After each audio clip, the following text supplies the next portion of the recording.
Reading with your kids.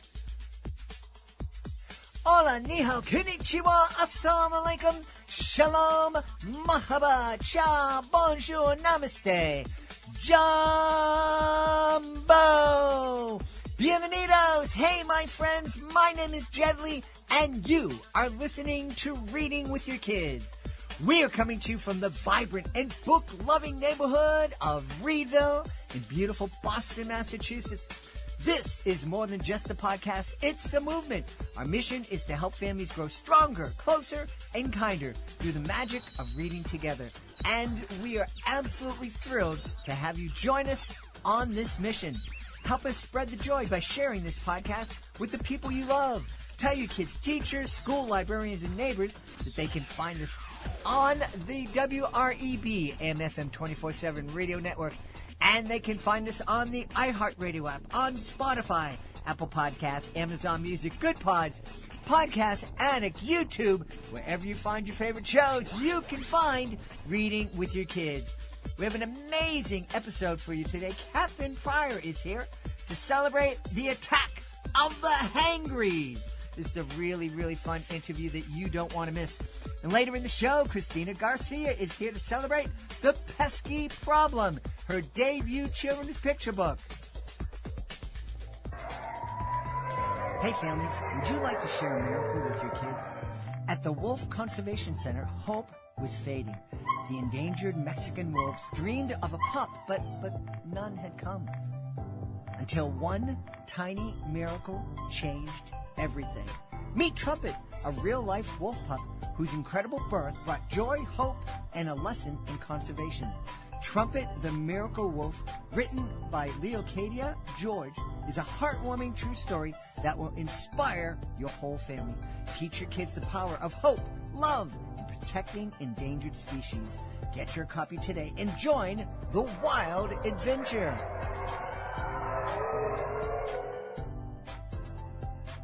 Hey guys, author Ashley Mosley here, and I teamed up with author, educator, and scientist Dr. Michael Wendelspeck, and together we are bringing the wildlife of Belize right into your hands.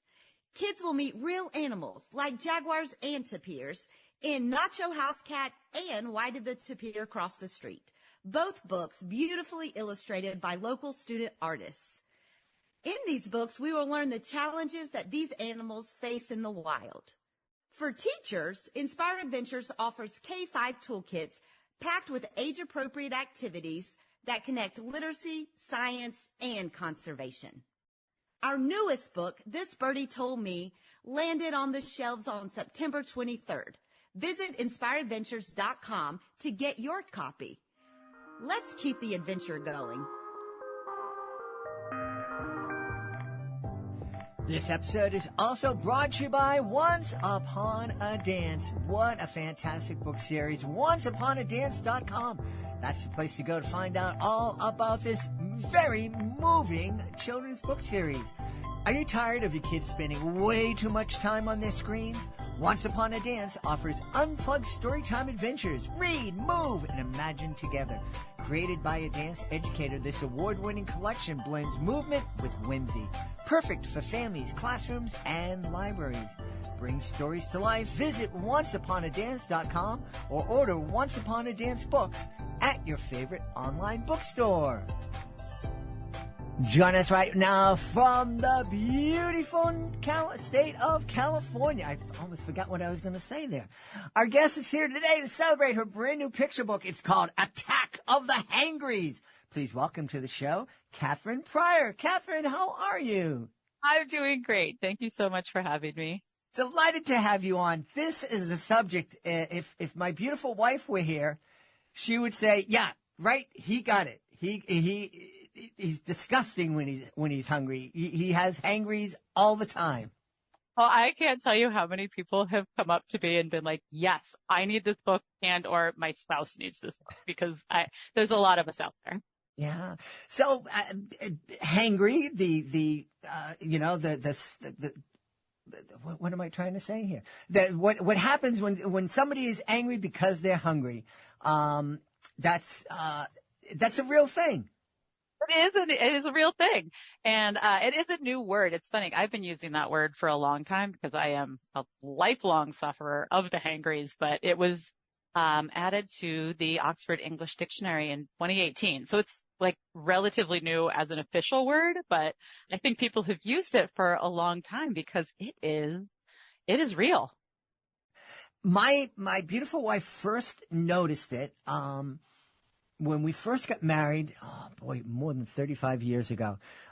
We would go to church together, and we were attending the church that she grew up in, and it was a Spanish mass, and the mass didn't start until later in early afternoon, and there was one priest in particular that would just go on 45-minute sermons all the time. And there were days when I would just sit in the pew, and she could hear my belly grumbling, and I would just sit going, "Will you get to the point, Father? Just end it. I need to go and get something to eat." And I'm sorry, I wasted this whole mass. I've just gotten angry. I have to go to mass again. Well, and it's real. So we get hangry because of stress hormones. I didn't know this. As somebody who's always had this condition, if you will, and then as the parent of two hangry kids, one day I saw a news article about why humans get hangry, and it's all because of our stress hormones. So basically what happens is when our blood glucose levels drop, and I'm not a nutritionist, I'm a food person, so I had to study a lot of this and learn a lot about it. But when those glucose levels drop, our bodies release adrenaline and cortisol, which are those fight or flight hormones that put us on high alert. And as we all know, being on high alert can raise your irritability. And in some cases, it can cause totally outsized reactions to normal situations. Mm-hmm. Mm-hmm. One of the things that I've noticed, because I always say to my wife, "You're being ridiculous. Of course, I am always mild-mannered. What are you talking about?" But if I know that we're not going to be able to eat until whenever, and even if we're not going to be able to eat, and we landed in an airport and everything is closed and we got to sleep on the floor in the airport, I can handle it. But if I'm thinking I'm going to eat at a certain time, and then that certain time is coming, and it's like, oh, nah, not yet. That's when the hanger kicks in. Yeah, it's real. And so for little kids who are still learning how to understand things like hunger cues, learning that they need to eat regularly. You can't just play nonstop without eating, or you don't have your fuel source. They don't know that. And so they can have this hangry fueled freak out, and nobody understands what's happening. And so that was part of why I wanted to write this book, was just to help kids understand this is a real thing, but there's also things that you can do to help your body avoid the hangries. And of course I had to make it fun because it's for kids. So I had a lot of fun, coming up with the whole idea and everything too. So let's talk a little bit about those things that we can do to prevent the hangries. Yeah. So, number one is, and especially for kids, just making sure that you eat regularly. I know my kids sometimes will get so absorbed in what they're doing that they will forget to eat. And there's been times if I've gone to pick them up at school and the teacher's like, "Oh, we had something happen today. There was an episode." And I would be like, look at his lunchbox when he comes home. And I'm like, "Oh, well, he didn't eat lunch." Of course, if I was going from 7:30 in the morning to 3 in the afternoon, not eating, I'd probably have an episode too. And so I really wanted to give educators and families some fun language that they could use to talk to kids about why we're pestering them to eat so often. And then the other thing is what we eat. And I'm so lucky. I've worked in food and farming for years. I have several good friends who are nutritionists. And in writing this book, there was one point I pulled my friend, Erin McDougall, very smart lady, PhD nutrition. I pulled her aside one day while our kids were playing, and I was like, "Erin, explain to me, why a whole grain keeps you full longer than a processed grain. And she explained this whole thing. Like if you have a processed food, basically a machine has done the work of your stomach. And so if you have a whole grain, your stomach's going to have to keep like chewing that thing for a while. And it's going to make you feel full longer. It's going to keep you going longer. And she just really explained sort of nutrition 101 to me. And I was able to put a lot of that in the book. So like the types of food that we eat matters. Whole grain, fruits and vegetables with, like some great fiber. And then also I have another nutritionist friend, Cynthia Lair, who's the author of several cookbooks. And when I gave her the back matter to review, she was like, you left out fat. Like fat is a really important part of staying full. So if you look at some of the foods we recommend in the book, like, cheese and crackers, carrot sticks or apple slices with peanut butter, smashed avocado on toast, all of those foods have like a healthy fat that is going to stick with us a long time and make us feel full longer. So I really just wanted to give families some ideas of the types of food that can fuel kids through their day and get us all through this very fun existence. I'm so glad that you mentioned this and are writing about this. My son is now a very healthy, accomplished adult in his 30s, but I can't do the math. But when he was in middle school, he had a lot of extra energy that his teachers couldn't really kind of figure out. And so we were talking with a nutritionist one day, and in the course of talking to the nutritionist, my son, it was like 11 o'clock in the morning, and initially the first 20 minutes or so, he was right there, he was focused, and then all of a sudden he started doing like backflips in the chair in the office, and I'm like, are you hungry? And he's like, yeah. And so it was like, boom. And so we immediately changed his diet from breakfast cereal to meatballs in the morning. And just looking at those, what dietary changes you can make for your kids to help them have a great day is so important.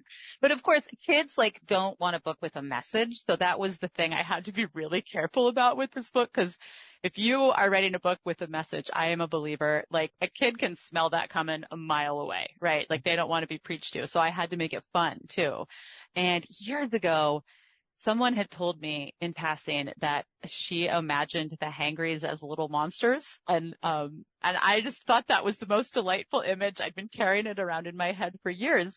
And when I read that article about how we get hangry, I was like, oh, that's it. I finally have a way that we could do this. And so showing the Hangries as little monsters that are bouncing on our shoulders, tugging on our back, making us say maybe the words we wouldn't normally say.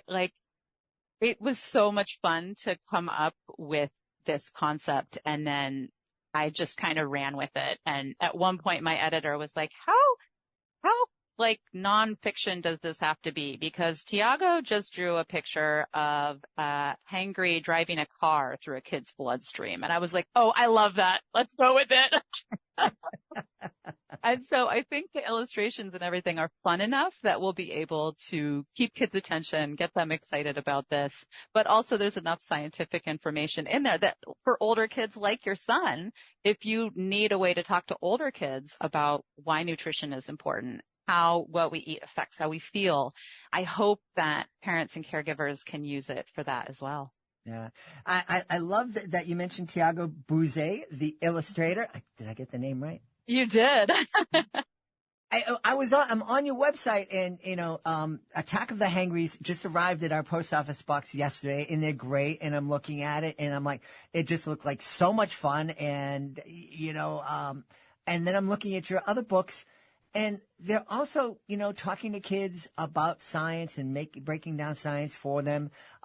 Beautiful book about butterflies, and a cute book about strawberries and bumblebees and zucchini, and they look great. But boy, oh boy, the Attack of the Hangries, the illustrations and everything, it's completely different, it seems. Yeah, it really is. And it was sort of intentional on my part to get back to that. I had started out my writing career, and I can't believe this year I've welcomed my 8th, 9th, and 10th books for kids, which is amazing. But I started out with, my first books were Sylvia's Spinach and Zora's Zucchini. And those books, they weren't necessarily like funny books, but they had funny lines. And I could pretty much like do a reading and know when the kids were going to laugh. And I loved that feeling. But then I sort of got into writing heavier subjects. Like I wrote a book about bumblebee decline, and I wrote a book about challenges for monarch butterflies. And I wrote a book about produce seasonality, which is not, a downer of a subject, but it's not something kids are drawn to. And I was like, I am so tired of going to story time and like making kids sad. I go to story time again and make kids laugh.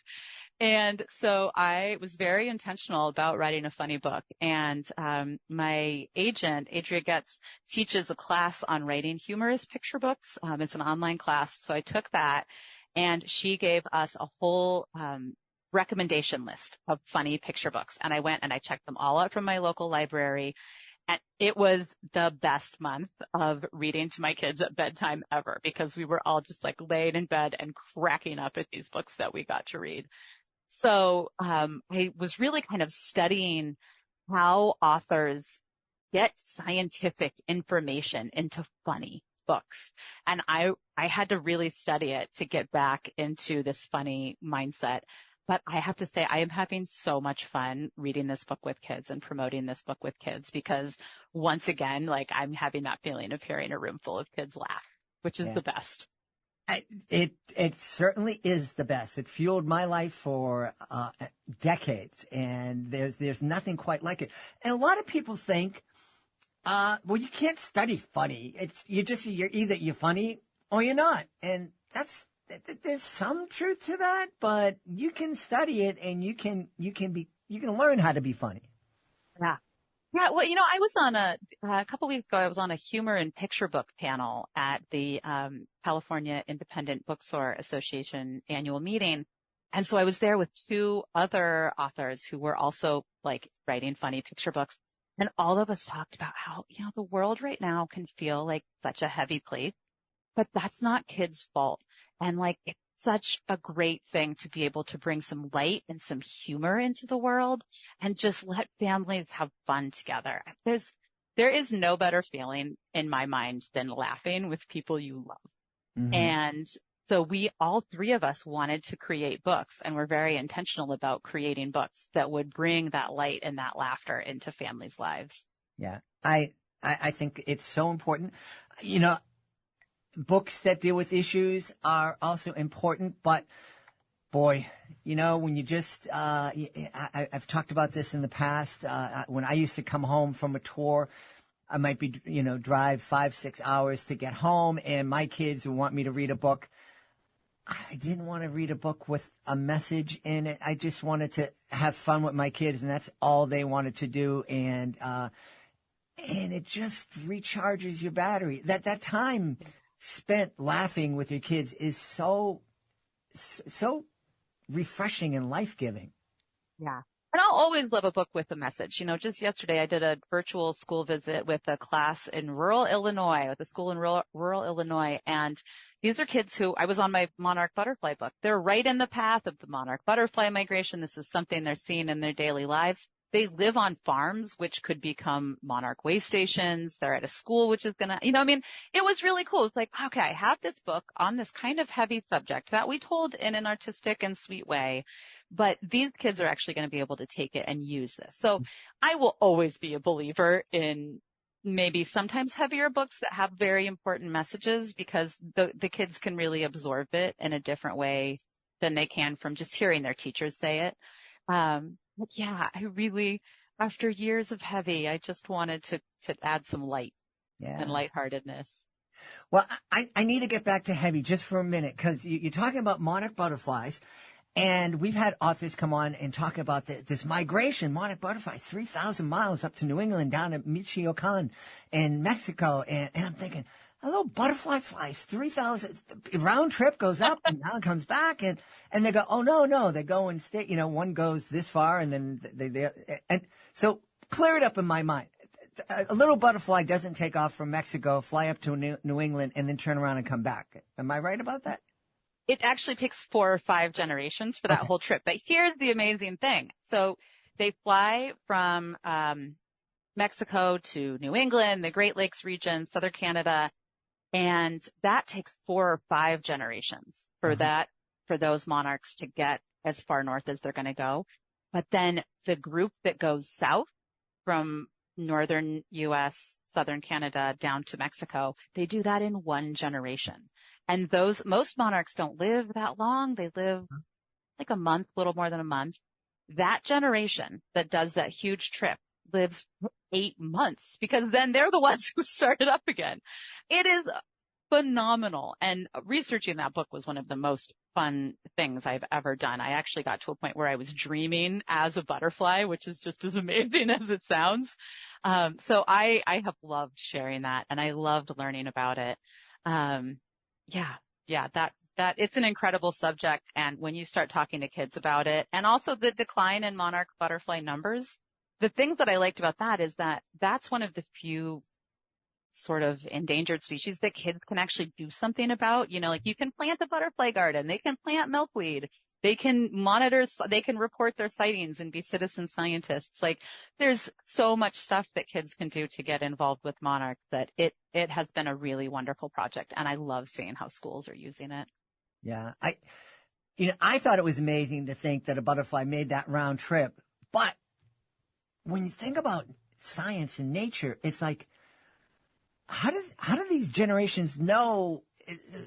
You know, it's not like they leave a map, you know? And it is, one of those great scientific mysteries of like the how and the why. And scientists are certainly learning about it. And there's some really cool stuff that we covered in the book. And the illustrator for that book, Ellie Peterson, was a science teacher before she became a full-time illustrator author. So she brought a lot of that into the book, which is fun. But yeah, it is one of those great mysteries. It's this creature. It's smaller than a dollar bill and has a brain the size of a poppy seed, and yet will stop at the exact same tree year after year after year, going to a place it has never been that no monarch has visited since its great-great-grandparents were there. Yeah. I mean, yeah, it's amazing. I'm sitting here and I'm like going, yeah, so we know some stuff, but we really don't have a clue.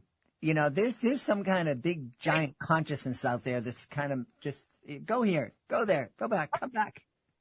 I often joke that I write fictional nonfiction because I'm so drawn to nonfiction subjects, right? Like hangries, like butterflies, like bumblebees, like gardening, all of these things.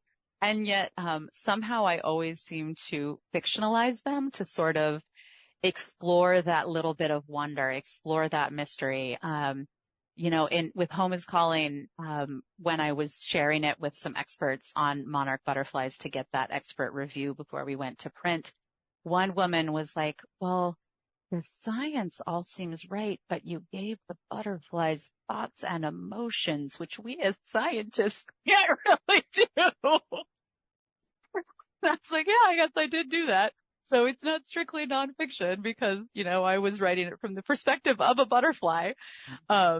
But yeah, I just feel like there is so much to explore in this world. And I just want to really make science accessible to kids and fun to kids. Yeah. Well, one of the things that I like about the approach that you're describing is that you don't have the arrogance that I find a lot of scientists have, which is, oh, we know what's going on. We got it. We figured this out. And, you know, like the people was like, oh yeah, the Amazon. Yeah, that's just been a big jungle forever. And there's no civilization. And now all of a sudden through LiDAR, we're finding out, oh, there's probably millions of people and this big giant civilization was there. And we're seeing all these remains. And yeah, we were wrong. No, and I will say I am not a scientist by training. I did study food and farming in grad school. But more from like, how do we get better food into people's homes and institutions?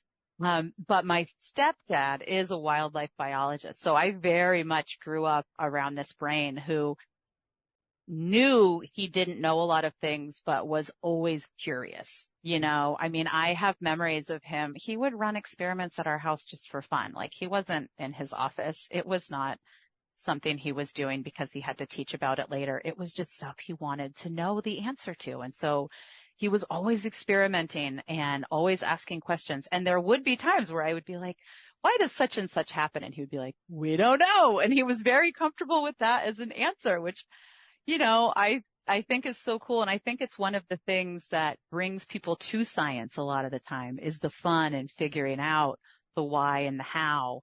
And so I like writing books that helps get kids curious about that. Yeah, I do too. And that was one of the things that I loved when I was choosing and helping my kids choose books to read together. It was just that there's a lot we don't know. And there's a lot we still have to find out and learn. And I think that's such a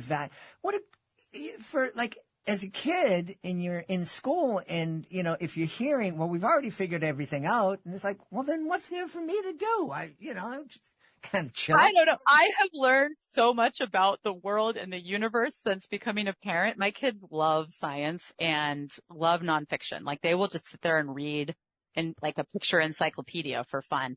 But reading these books that they are drawn to, I know more about the solar system than I ever did. I know more about the plant kingdom than I ever did. There's such a wealth of nonfiction books out there right now. And I have been having really a lot of fun as a parent just getting to re-explore all of these. Yeah, this is so much fun. So I'm curious, when your kids, after seeing the Monarch book and the Strawberry book and the lovely, really lovely illustrations, and, they're kind of gentle and fun and beautiful. And what was their reaction when they saw the Attack of the Hangries cover art with these little monsters pulling some poor kid's hair out of his head? Well, as soon as I opened the first copy, they immediately took it out of my hands and started reading and wouldn't answer any of my questions. So I had to take that as a good sign. But it's funny because, they've sort of, I have 8-year-old twins. And so they've sort of grown up with this just being part of their life. Like they go to see mom doing story time at farmers markets and bookstores, and that's just our life. And it wasn't until this book, their third grade librarian read it to the entire third grade. And they were like, oh yeah. And this is their mom wrote this book. And I think they finally got like, oh, that's kind of a different job than most people have. And it's kind of cool. Yeah. So it's actually been a lot of fun because they're finally old enough to understand what I'm doing and enjoy it and enjoy talking about it with their friends. Yeah. Imagine my poor little kids when their friends found out their dad was a clown. Yeah, I can't decide if they would the friends would be like, what? He's a clown? Or if they would just ask you to perform all the time. Well, a little bit of both. It was fun. It was creepy in a cute way. When my kids are older and I'd come and I perform and everybody, the older kids all knew, and it's like, okay, yeah, your dad, he's kind of good and he's fun. But the younger kids in the school, after the performance, they'd see me in the parking lot picking up my kids, and they just stare at me. They go, wow. And I'm like, dude, I was the same kid. I'm the same guy you saw. Clowns have car pickup too. Hey, gotta ask you, you mentioned that you have two twins, 8-year-old twins. I was driving my beautiful wife somewhere, and it was around dismissal time, school dismissal time, and we saw these two kids coming up, and my wife looks and she said, do you think they're twins? And they were identical. And not only were they identical in school uniforms, but they walked identically. I mean, every hand gesture, every foot movement was the same. Is that with your kids? Yeah, it's funny. My twins are also identical, which has been a big learning curve for me. And it is always funny to me. Like sometimes, I'll do that parent thing where you see them walking through the woods or down the street together, and I'll take a picture and they'll have their right foot raised in unison, in the exact same pose. And I just think who else is literally so in step with the person that they're walking next to? Mm-hmm. It is uncanny. There was even when one of my sons was young, I want to say they were about 4. One of my sons said to his brother, can you hear the thoughts in my head? And his brother was like, no, I can't. And I was like, oh, he's gone through 4 years thinking that whatever he was thinking, his brother just thought he was thinking the same thing. It is a very close relationship and a very sweet relationship to watch. Well, I suppose at one point they were thinking the same. They were one little organism that split into two. And so when they go into Twinland, I just have to remind myself, they're just getting back to that closeness that they once knew long ago. Adventures in Twinland. I think that's the name of a future book for you. Me. Okay, I'll write that down. We should tell everybody where they can find out more about Attack of the Hangries and find out more about you. But before we do that, what is the next project? I've had 3 books come out this year, and we moved states. We moved from Washington State to California. And so I have to be honest, I have not been writing. So I have projects in the works, but nothing that's, written down in contracts yet. So I would say stay tuned until I get out of promotion. This is the same for you, but when I'm in promotion mode, I don't have the same writing brain that I do. I feel like I'm either using that creative space to create new books, or I'm using it to be like, who should I talk to about this book? And what dates do we have lined up? And so I haven't been very good about using the book writing creative side of my brain. But now that we're settled and these books are in the world, I'm excited to get back to writing again.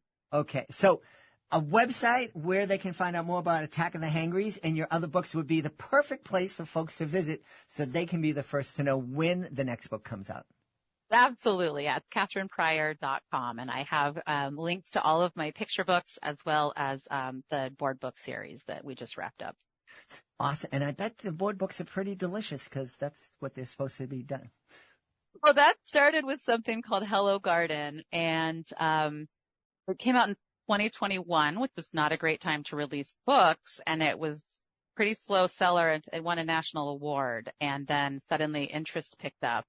I approached my editor at the time at Shift for Kids, and I was like, hey, can I do a follow-up to this? And she said, why don't we make it a 4-book series? And so it's actually, it's called the Hello Board Book Series, Hello Garden, Hello Rain, Hello Beach, Hello Snow. And it's a family spending a year outdoors, enjoying nature together. Yeah. So there's some gardening and some eating and some cozying up by fires with a nice mug of hot tea. Awesome. We've had a great time speaking to the author of Attack of the Hangries and the future author of Adventures in Twinland. Our guest has been Katherine Pryor. Katherine, thanks for being on Reading with Your Kids. And whatever the next book is, please come on back. Thank you. I would love to. Well, I'll let you know that this episode of Reading with Your Kids is also brought to you by We're Going on a Space Adventure, written by Marie Nichols. This is a Reading with Your Kids certified great read. Blasting off and speeding through space, Graham cheers to the moon and beyond. But Bracken quickly learns that Graham has a fear of flying and that he must manage control of the spaceship.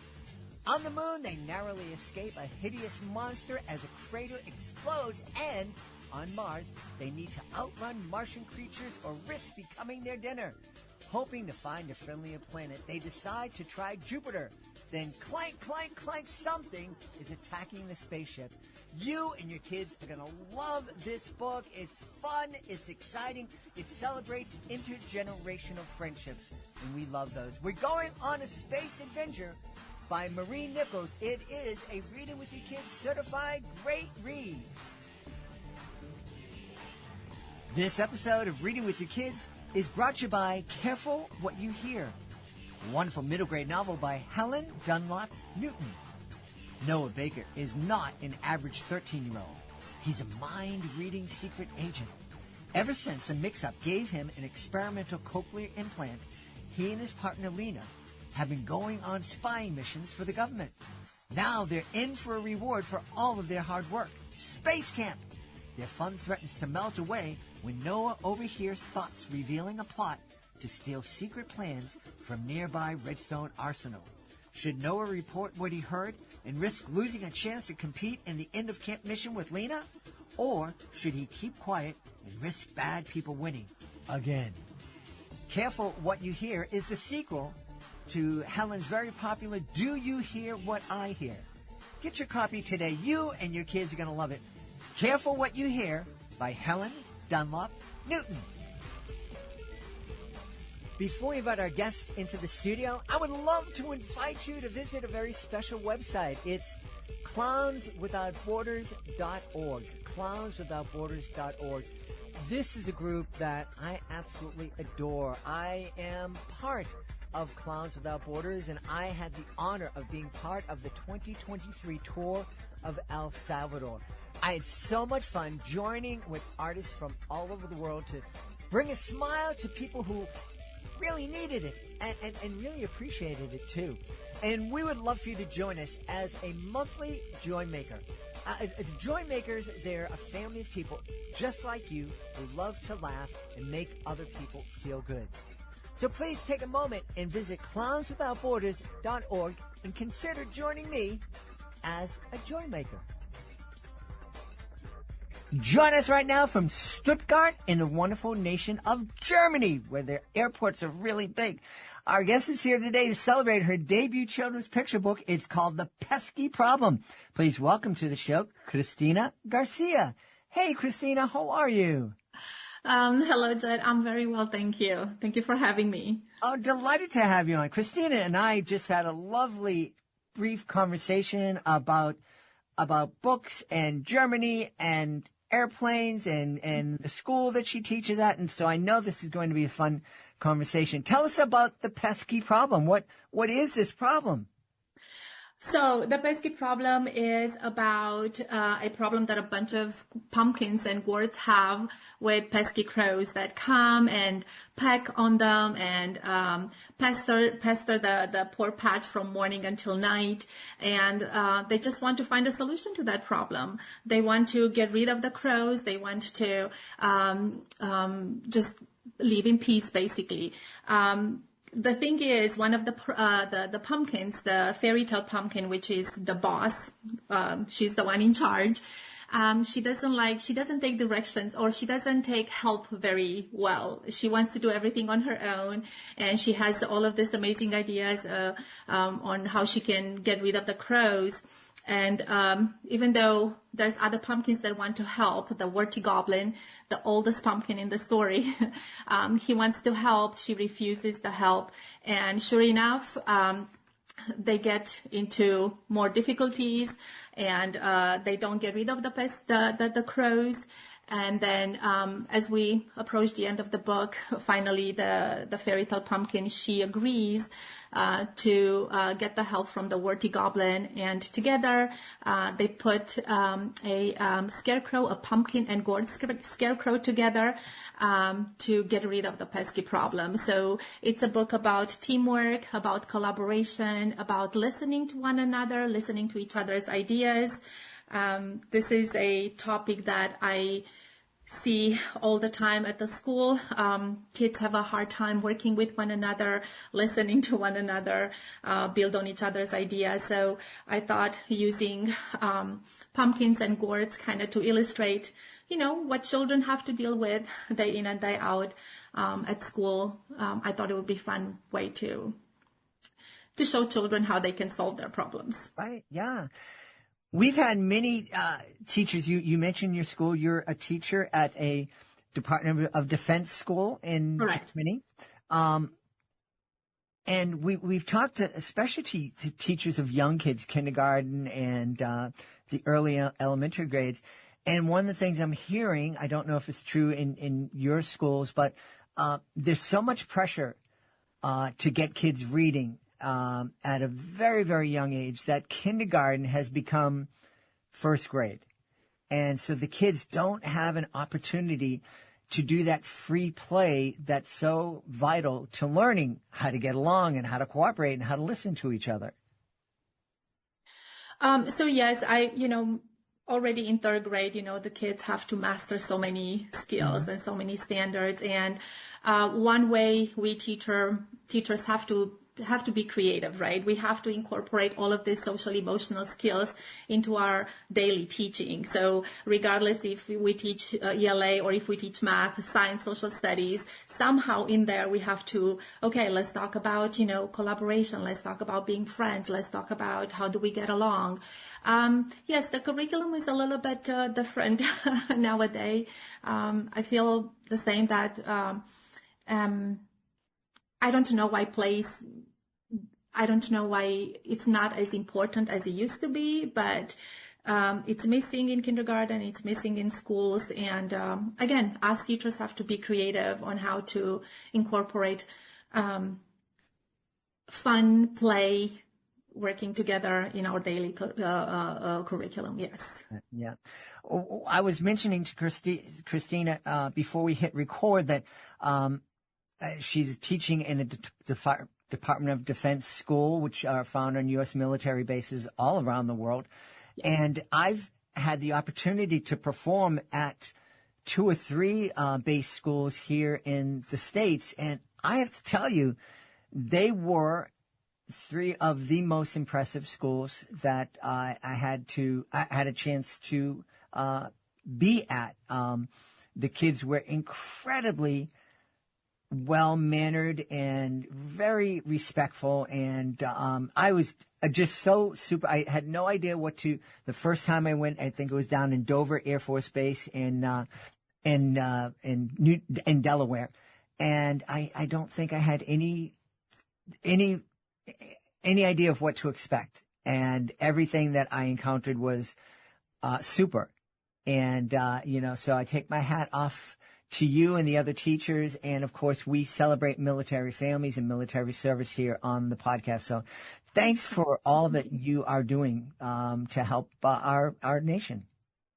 Thank you. Thank you very much. We need to think of the children of military family. They travel a lot, right? They move from place to place. They, they come to Germany. They may be here for 1 or 2, from 1 to maybe up to 3 years, 5 years if we're lucky. So they become more resilient. They learn that, okay, I can make some friendships, but then, the time is going to come for me to move again. So they get used to it. For the most part, I feel like we have an amazing community here in Germany. People come and go.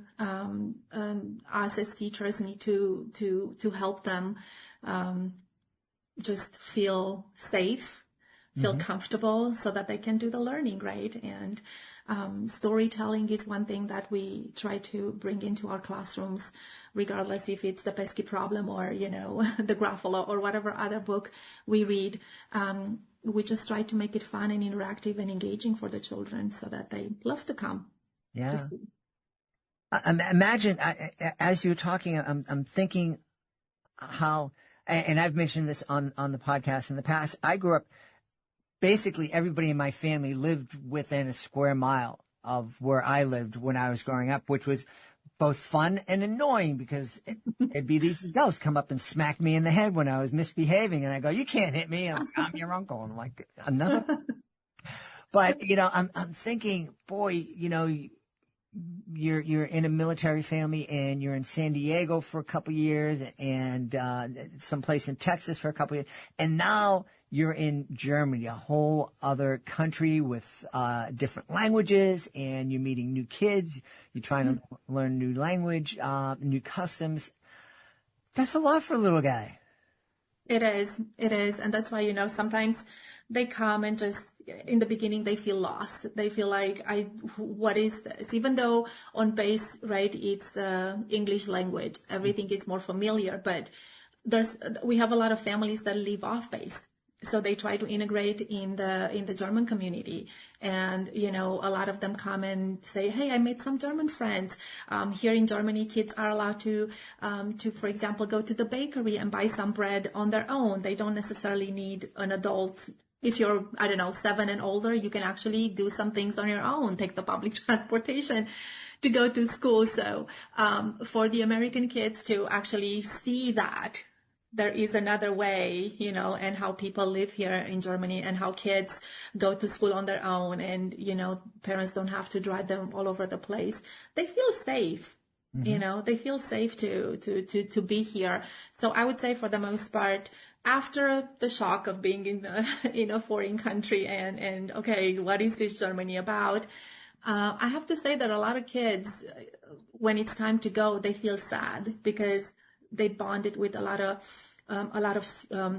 children from the German community and of course with the kids on base, and they have a little bit of a hard time. So once they come, for the most part, from experience, I think that they love being here. Yeah. Christina, you and some of the people listening to this podcast might be surprised that here in America, kids used to be able to walk to the store by themselves and get on a bus by themselves and do all those things. It seems so unusual that the Germans are doing. But yeah, sure. And I mean, my dad would send me down the street to buy his cigarettes, which is kind of devastating now thinking about it. Hey, what that would not inspired? be okay. Yes. What inspired you to write The Pesky Problem and become a children's author? So I'm originally from Romania. Okay, I came to Germany in 2001, and before I came to Germany, I used to spend a lot of time with my grandparents, and they had a farm.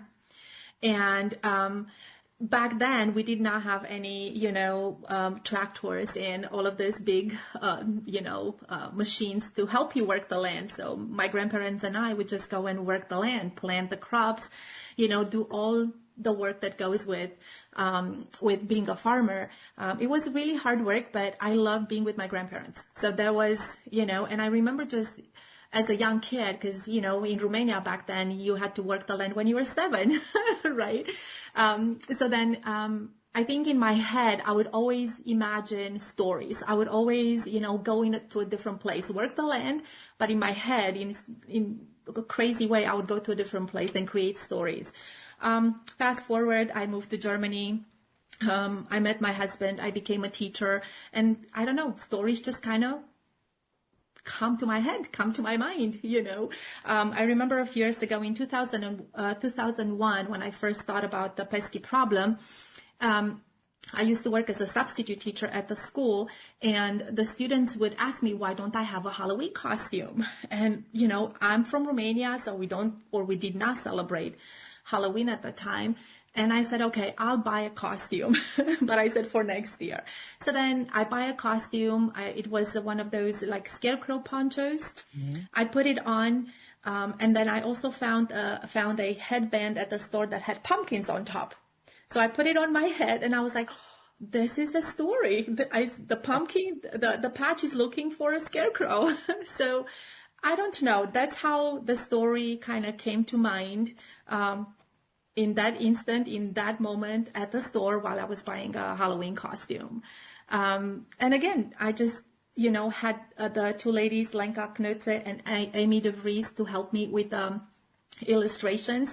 And what was so amazing, all the names that the pumpkins have in the story, I found them. These are the names that the pumpkins have, like Casper Pumpkin and Worthy Goblin and Fairy Tale Pumpkin and Baby Bear, Baby Boo, Munchkin Pumpkin. These are all names that the pumpkins have. So I thought it was so genius to give them those names, and the illustrators, helped me bring the facial expressions to life and all of that. So yeah, that's more or less what, the inspiration that I had to write this book. Uh-huh. Have you had a chance to read the book to the students that you teach?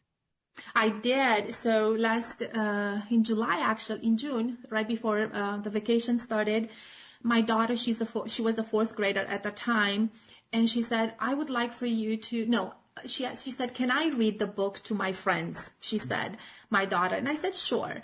But then her teacher, actually, she said, no, why don't you come? You are the author. Why don't you come and read the story? And initially I thought it's going to be just my daughter's classroom. But when I went upstairs to read to the 4th graders, we had like 3 classes together, waiting for me to read the book. So they surprised me. I didn't know that she organized. So my daughter's teacher, Miss Thomas, that she organized this reading for me. So it was a pretty exciting moment for me and for my daughter because she was there listening. I'm sure it must have been an incredibly proud moment for your daughter. Yep, for both of us it was, yes. Yeah. Yeah. Tell me, you mentioned that you have lots of ideas running around in your mind now as you're tending the crop of your students and helping raise those kids. Is there a story that you're currently working on that you can give us a preview of, or is it just not quite ready yet? So I do, again, I have lots of ideas written down in my little notebook. A few years ago, my family and I went to visit my husband's family in California. And we went to this beautiful lake, and we were eating something, my family and I, and out of the lake comes this goose. And the goose is missing a webbed foot. And I just looked at the goose and I told my husband, I have another book. I have another idea about this goose who is missing a webbed foot, but she wants to hide her disability because she wants to fit in. And, the lake has this little, this little house, and this man who takes care of the lake has a bunch of shoes there. And the goose thinks that by putting a shoe on, can hide the disability and just kind of, fit in. But the goose also has a best friend, Niles, who he doesn't think that she needs anything. He doesn't think that she needs to hide her disability. And instead of kind of judging her, instead of saying, oh, that, you don't need to do that, he's just asking questions by why? Why do you want to, does it prevent you from swimming? Does your webbed foot prevent you, missing foot prevents you from flying, from, eating, from all of these things? So, the friend Niles is the one that kind of tries to help her to see that she's not missing anything, that she's perfect, and she's, the way she is, she doesn't need anything. So that is one idea. And then I would also like to take other characters from my book and kind of give them their own story, because there's lots of characters in here. That's wonderful. Well, that story about the goose sounds pretty fleshed out. I think you're ready to run with it. I just need to type it. It's like I started work a month ago, and I have time is a problem right now. Well, we should tell everybody where they can go to find out more about the pesky problem and find out more about Christine Garcia. So yes, again, I live in Germany, so I'm not in the U.S. at the moment, but following on Instagram and Facebook at Christina G. Author. The book can be found on Amazon, can be found at Barnes and Noble's Atmosphere Press, which is my publishing company, and Books A Millions. So those are some of the places where the book can be found. And if any of your listeners would like a virtual reading, that would be amazing too. I'm definitely available for virtual readings. Wonderful. We've had a great time speaking to the author of The Pesky Problem. It's the debut picture book from our guest, Christina Garcia. Christina, thanks so much for being on Reading with Your Kids. Thank you so much. Thank you so much. We hope you enjoyed this fun episode of Reading with Your Kids. Thanks for hanging out and spending time with us here at Reading with Your Kids. If this episode made you smile or gave you something to think about, please share a link to the show with someone you love and maybe post about it on your socials. We'd be so very grateful if you could leave us a 5-star review. And, of course, don't forget to subscribe so you never miss a moment of Reading with Your Kids. I'm so very grateful to the people who made this show so amazing, starting with our guest, Catherine Pryor. Be sure to check out Attack of the Hangries. And Christina Garcia. Please be sure to check out The Pesky Problem. I want to thank my team, Fatima Khan, Chris Stardy. I want to thank my beautiful wife for all the support she gives me. But most of all, we want to thank you. You are amazing.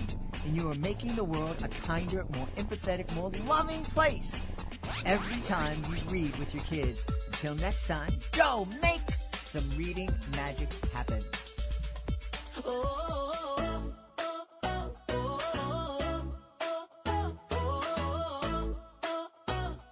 Yeah, yeah, yeah, yeah. Sometimes we feel so far apart, like we're living in different worlds. But kindness is a super spark that connects all boys and girls. If you look inside your heart, you'll see we're not so different after all. Oh, we're gonna melt down the walls that separate. Kindness and love can always conquer hate. Real magic happens when we celebrate all the ways we shine. Together we're great. Together we're great. We all laugh in every language. We all dance in our own style. Let's hold hands and build a rainbow that can stretch a million miles. Oh. One big team, come join the crew. There's room in this world for me and you. Oh, we're gonna melt down the walls that separate. Kindness and love can always conquer hate. Real magic happens when we celebrate all the ways we shine. Together we're great. Together we're great. Who's got the magic? We do. Who makes a change? Me and you. What breaks the wall? Breaks the fall. Breaks the sun. We're gonna melt down the walls that separate. Kindness and love can always conquer hate. Real magic happens when we celebrate all the ways we shine. Together we're great.